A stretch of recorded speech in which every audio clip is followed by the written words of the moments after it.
Assalamualaikum warahmatullahi wabarakatuh. Saya Latifah Gusnadifah, NIM 19230026, Prodi Akuntansi. Baiklah, kali ini saya akan mempresentasikan artikel dengan judul A Study of Human Capital Reporting in the United Kingdom. Pembahasan teori. Baru-baru ini ada upaya untuk meningkatkan pelaporan sumber daya manusia atau HC di Inggris Raya atau UK melalui pengenalan undang-undang pemerintah dan inisiatif lainnya.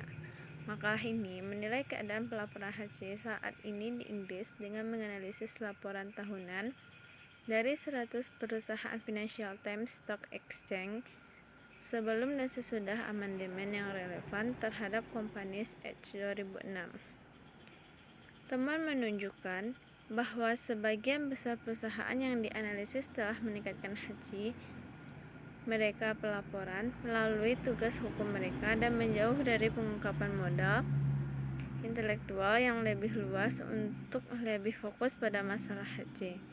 Namun perubahan ini tidak universal.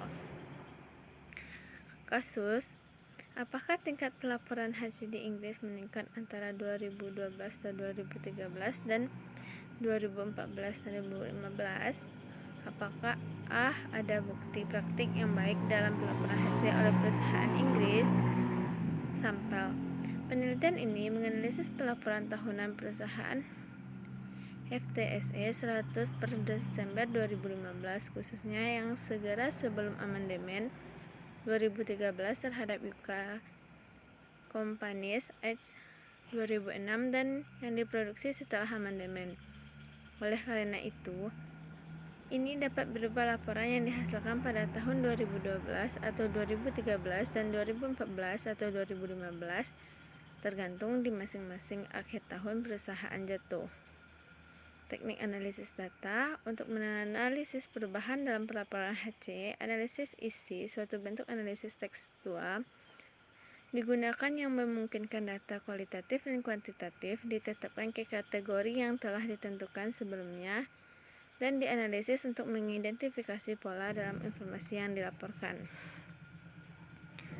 Hasil: 35% dari perusahaan lebih suka menggunakan istilah keberlanjutan perusahaan sebagai lawan CSR dan diberi label bagian yang sesuai. Sejumlah kecil organisasi ada 5% menerbitkan laporan CSR terpisah di situs web perusahaan mereka selain bagian tertulis dalam laporan tahunan. Namun, presentasi ini lebih besar karena beberapa perusahaan mungkin tidak melaporkan keberadaan dokumen terpisah dalam laporan tahunan mereka. Terakhir, beberapa isu organisasi 5% telah mengintegrasi CSR dalam isu-isu keberlanjutan ke dalam bagian strategi operasi perusahaan. Meskipun demikian, perlu digarisbawahi bahwa jika seseorang mengacu pada jumlah baris dalam tabel 5, CSR masih menjadi salah satu item yang paling banyak dilaporkan